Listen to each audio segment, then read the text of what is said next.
Hindi, ganun pa rin. In fact, nagpalabas kami ng sulat ngayon, address sa mga miyembro ng Senado na pinapaliwanag lahat ng mga pinapaliwanag ko sa inyo nitong mga nagdaang linggo. We simply reduced it in writing, informing them, among others, of the position taken by the Senate President as part of my job to take proper order of the subject of impeachment in accordance with our rules right now. And number two, a proposed calendar of activities in connection with the impeachment. Proposed, ibig sabihin nun, isa ito sa mga tatalakayin at pagpapasyahan ng Senado kapag kami nag-resume. Hindi ito nakaukit sa bato, hindi ito yung mangyayari na talaga, pero sinasabi ko na rin sa inyo, di ba, in 10 days, pag summons, para magkaroon sila ng ideya na, at nang habang recess ay matimbang na nila kung ano talaga yung gusto nila, at anong magiging pasya ng mas nakararami kaugnay niyan. Pangatlo, minabuti namin na bigyan ng kopya nitong mga bagay na ito, yung sulat sa mga senador, yung calendar of activities, at gayon din yung special order na inisyo ko na ina-assign ang iba't ibang opisina dito sa Senado ng mga magiging papel nila kaugnay ng impeachment kapag nangyari na nga yan. Lahat yan, pinagbigay alam din namin sa Kamara sa pamamagitan ni Speaker Martin Romualdez at sa nasasakdal kay Vice President Sara Duterte para sa kanilang impormasyon, reference at kaalaman sa interes ng pagiging transparent.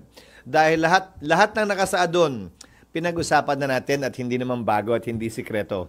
Kaya lang, minabuti na namin isulat yon at gawing formal para kung may gustong mag-question, may gustong mag-akyat sa korte, ika nga, pwede nilang gawin yan ngayon pa lamang para pag nagsimula ay tuloy-tuloy na talaga. Sir, sorry for soundbite lang. Pwede pong kahit summary lang sir ng mga gawain ng mga iba't ibang office sa Senate like Victor Rockford. Hindi ko na maalala yun. Iganon mo na lang yung sulat. Hindi ko nga maalala kasi sila lang naman yung gumawa nung kinopy lang nila yung dati.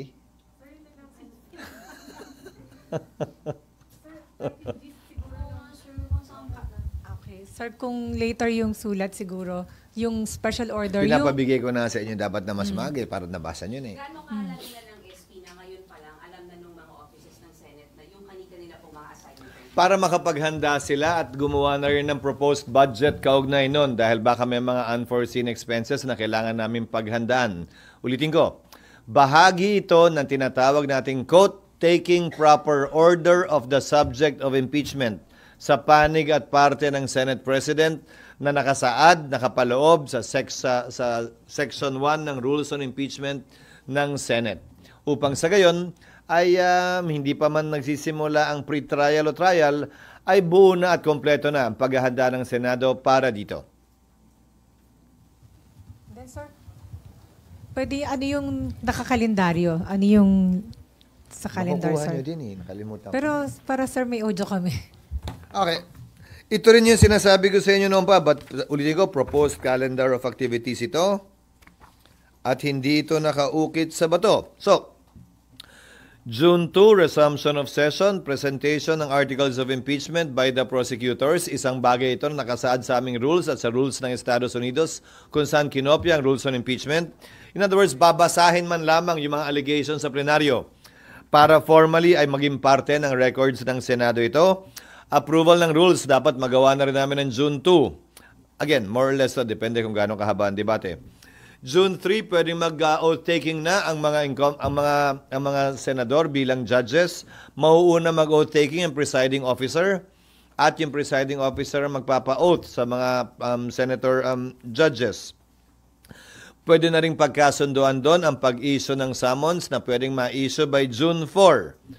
From June 14 to 24, palitan ng pleadings yan sa magkabilang panig. At roughly from June 24 to July 25, yung pre-trial. Dahil sang-ayon sa Rules of Court, kung maalala nyo, sa mahaba natin at ilang ulit ng usapan at kwentuhan tungkol dito, nakalagay sa Rules of Court, dapat iset ang pre-trial not more than 1 month from the time the last pleading is filed by either party. So, tamang-tama lang. By July 28, magre-resume na ang Kongreso. Siyempre, wala tayong magagawa sa unang araw. July 29, inaasahan namin na susumpa ang 12 bagong senador na magiging bahagi ng 20th Congress maliban dun sa unang 12 kami na sumumpa na, hindi naman na kailangan sumumpa pang uli. At inaasahan namin na sa susunod na araw, July 30, kung yan ang mapagkakasundoan ng mayoriya, ay magsisimula na ang paglilitis o presentation of evidence. Silly question, pero yung mga senador na hindi natatawid sa next Congress, kasama pa rin sila mag-oath sa June. Na hindi I mean, mag-oath kailan? Sa June, sir, before you adjourn, as Dalawang senator oath. judge. Sila'y bahagi pa rin ng 19th Congress. Lahat ng senador ng 19th Congress ay mag-oath. Dahil ang termino nila ay matatapos sa June 30 pa lamang. Ano man ang mangyari dun sa 7 reeleksyonista kaugnay ng darating na eleksyon. Hindi kayang baguhin nun na ang termino nila ay hanggang June 30, 2025.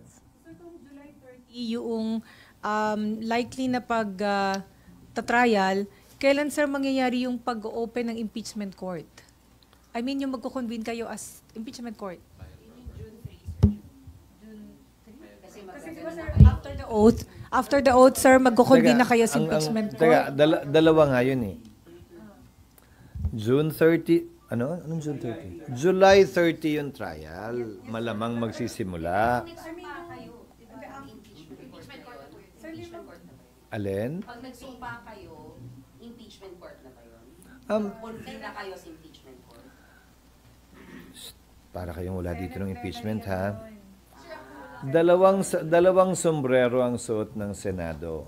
Senado acting as a legislative body, Senado sitting as an impeachment court.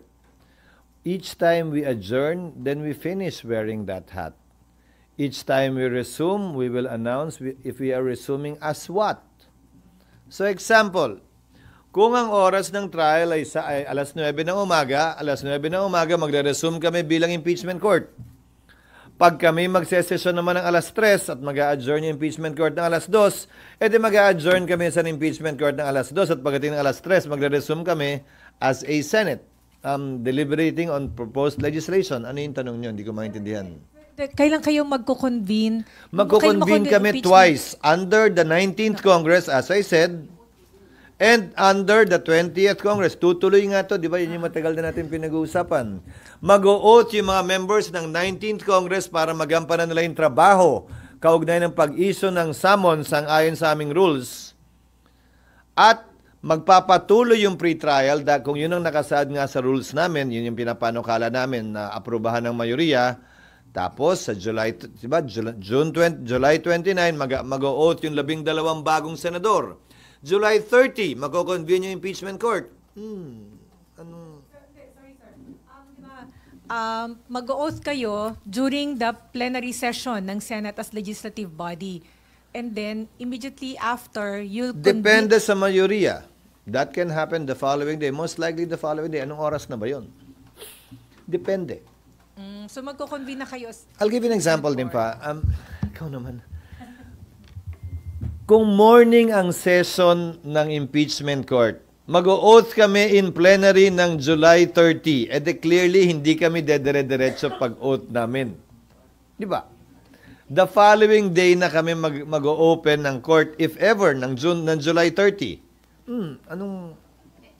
Hindi ko maintindihan yung... Day 1 as impeachment court. So yung after the ba na oath-taking nyo, yun din po ba yung technically pag-convene nyo po as impeachment? Hindi nga eh. Hindi. Kailan yung day 1, sir, na kayo ay Gusto ko nga bigay sa inyo na lang yung papel eh. Nakalagay July 30. Proposed yun ha. This is proposed. I told you to give it to them earlier. Proposed yun ha. Lahat to proposed. Again ha, pinag-uusapan natin lahat to ilang ulit na. Sinulat lang namin para mas maintindihan. Magko-convene ng Senate. Pag-resume namin, most likely nga July 3. Sabi ko, di ba?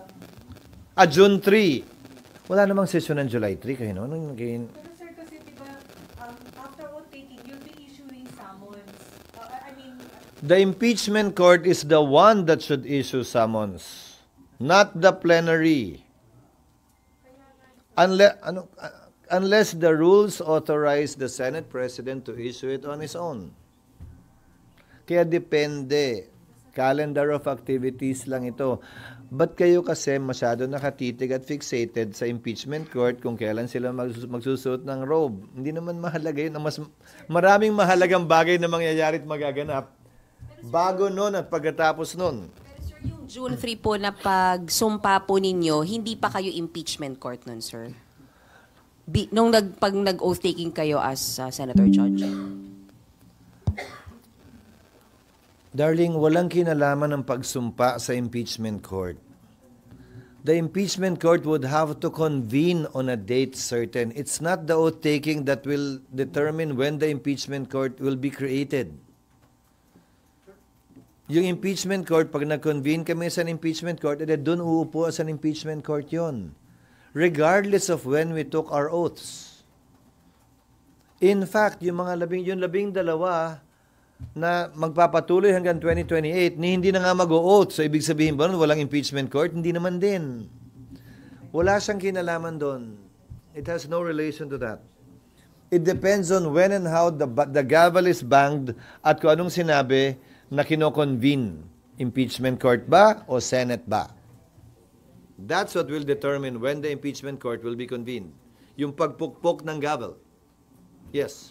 Sir, according to the letter that was shared on your Viber GC, ang schedule ng trial by June 30 is from 9 a.m. to 2 p.m. That's what we're proposing, but again, this is a proposal subject to the majority so that our legislative work will not be affected. Sir, I will admit that I was already here during the Corona trial. I remember noon, to Sawa. Bakit hindi ganun ang schedule nyo this time? Yung trial? Oo. Kasi nung Corona, to Sawa. Again, kasi naepektuhan ng labis yung aming legislative function at legislative work. Ngayon, malaking bahagi ng corona impeachment nangyari din nung recess. So wala naman talagang sesyon. Committee hearing lamang ng umaga ang meron. So pwede talaga yon. Pero kung meron kaming sesyon, hindi namin pwedeng isuspended animation ang legislative work ng Senado, lalo na pag-uusapan dyan, yung pinaka-importanting piraso ng legislasyon na dapat ipasa ng Kongreso, ang taon ng budget. Sir, pero kung 9 a.m. to 2 p.m. at itong i-adopt by your colleagues, kailan ang schedule nyo for committee hearings? Kasi you will all be... We will allow committee hearings to conduct hearings. We will allow committees to conduct hearings during session. Unless may kailangan pagbotohan that their physical presence would be needed in plenary. So, it will be like 3 onwards, yung committee hearings? Yes. No, that is the proposal in order to make the most of our time. Kasi kung gagawin namin hapon, edi kailan naman kami magsesesyon? Mas madaling payagan yung mga komiteng mag-hearing habang may sesyon by way of an exemption to our rules. Para sa gayon, magawa namin yung pareho pa rin. Madalas naman, kailangan lamang ang quorum kapag ka nagda-third reading kami sa simula at sa attendance, hindi ba? So pagkatapos nun, pwede na at kaya na. Sir, you mentioned that you also wrote the parties, the prosecution and the defense. Basically, informing them of the letters we sent out and the memo that we sent out to the officials of the Senate. The letter to the parties also has the proposed timetable. Yes.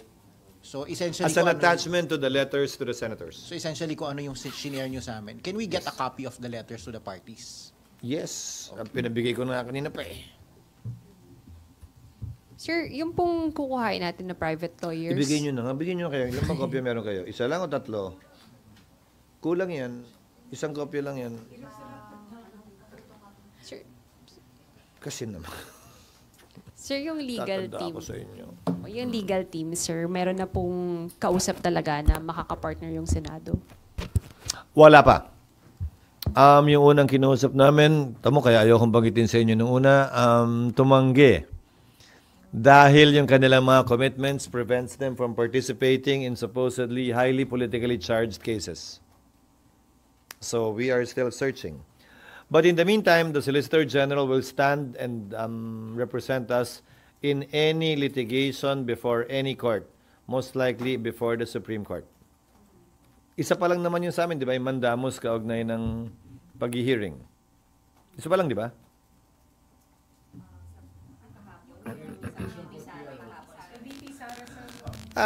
Yung kay VP Sara, iintayin naming matanggap yung notice mula sa Korte Suprema.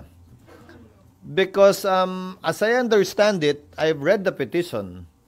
There are no allegations against the Senate in the petition itself. The Senate was merely included as a necessary party dahil sa amin nakafile yung case eh. Pero wala namang aligasyon laban sa amin, wala ring hinihiling laban galing sa amin. In fact, diretso nyo nalang hinihiling sa Korte Suprema na ipadismiss ito. So, i-refer namin malamang ito sa Solicitor General matapos naming matanggap yung notice kung talagang pinapa-comment kami o hindi. Dahil sa pagkakaalam ko, hindi rin kami named party dun sa nabasa kong petisyon. Baka iba kasi naisaad ng spokesperson doon sa actual na notice na matatanggap namin. So we will formally await the notice coming from the Supreme Court. As of today, wala pa kami natatanggap kaugnay sa petisyon ni Vice President Sara. Sir, sorry, ito po bang mga steps na tinitake ngayon ng Senate, is this in response to people who are commenting na, ay, walang ginagawa, inuupuan lang ng Senate? No. It took us this long to be able to do these things again because we are acting on it prudently. We are not rushing, but neither are we delaying. This is not in response to any call or clamor or kahilingan ng kahit sino man, lalo na mga partisano o bias ng mga tao. Ito ang trabaho po namin. May humiling man o wala, may clamor man o wala, ano man ang sinasabi ng mga bias o wala. Sorry, isang question pa Yes. po dun sa legal team. Sir, ano po yung mga challenges na hinaharap ng Senado kung bakit mahirap kumuha ng legal team na tutulong po? Una, syempre, hindi naman ganun kadaling magbayad ng abogado dahil public funds ito. Depende kung magkano. Syempre, yung malalaki at magagaling, quote-unquote, malaki, meaning maraming malalaking law firms. Syempre, mahal yon sa tinitimbang namin, binabalansin namin syempre. Bagaman may mga nagwa-volunteer ng mga abogado, pinipili din namin kasi sila ang kakatawan sa Senado. At baka sabihin, hindi namin kinuha yung best representation sa Senado kung sakasakali, kung sino-sino lamang ang aming pipiliin.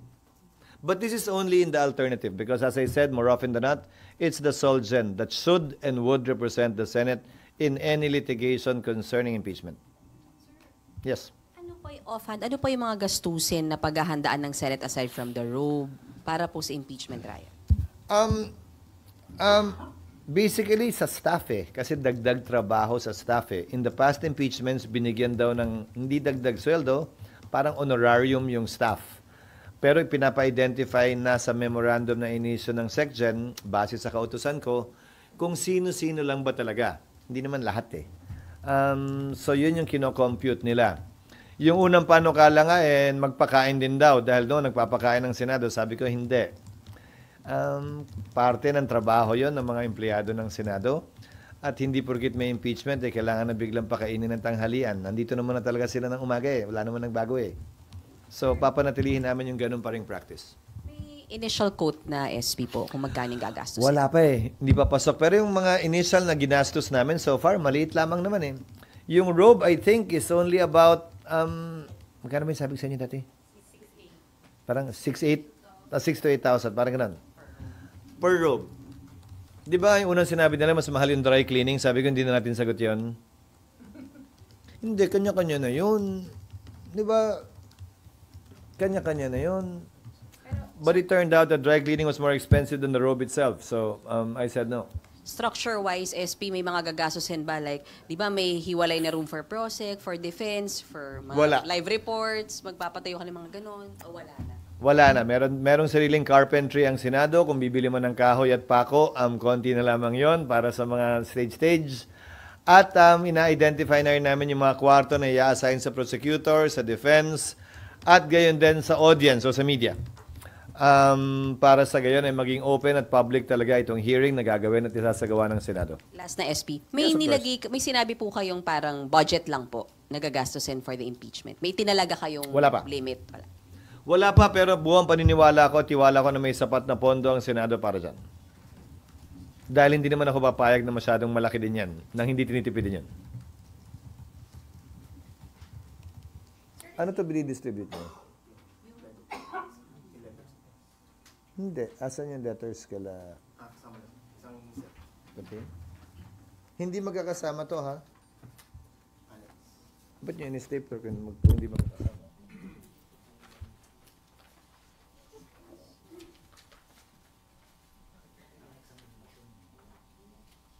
Hindi. Nasaan yung letter sa parties? Wala dito. Nasaan yung letter sa parties? Kunin yung letter sa parties.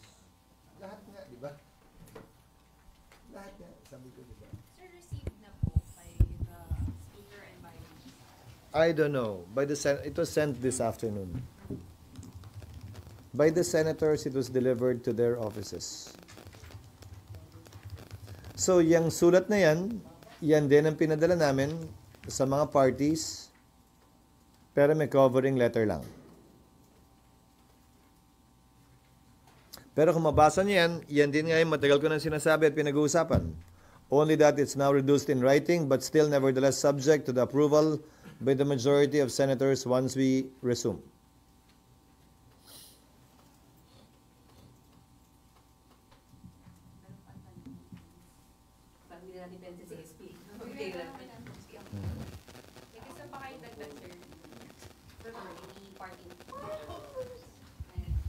Hello, sir. Sir, may plans pa po bang mag-call for an all-senator caucus like what Senator Coco and Risa are calling for? Not at this time, no. But I'll see Senator Coco tomorrow. Wala lang, magkakape kami. Sabi ko, di ba kape? Wala naman, hindi naman bawal magkape. Magkakape kami, oo. Sorry, bakit wala pong focus? Dahil sa Tinanong ko yung iba hindi naman din nila gusto at busy din eh. How can it be an all-senator caucus when some are traveling and some are abroad, and some are not available and some aren't interested?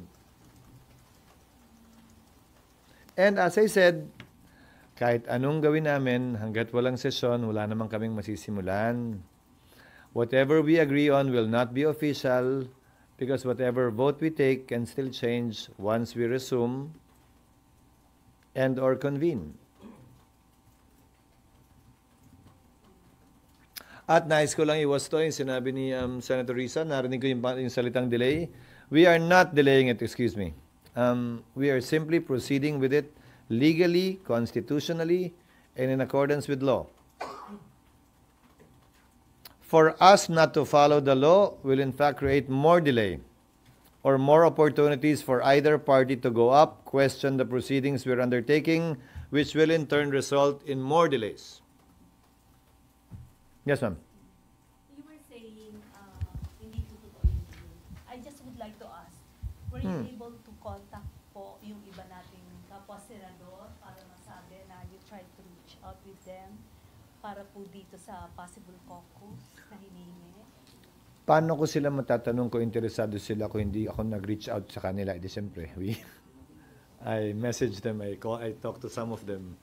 Of course, I needed to contact them about it. Number two, again, ano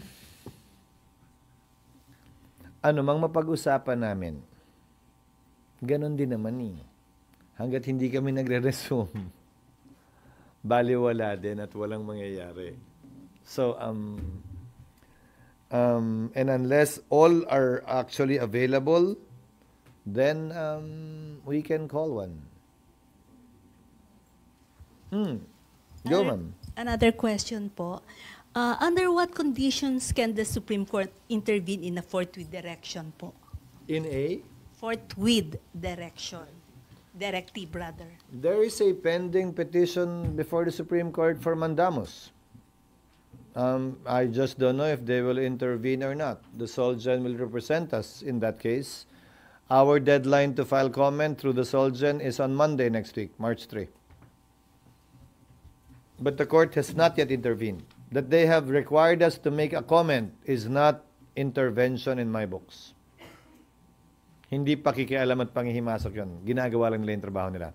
At gagawin din namin yung aming trabaho sa pamamagitan ng pagsumite ng comment sa Supreme Court dahil nire-require kami. SB, in the past po ba, past impeachment trials, was there any event po na or involved na nagkaroon po ng question doon sa forthwith orders? No. Nagkaroon ng question sa forthwith sa impeachment court mismo.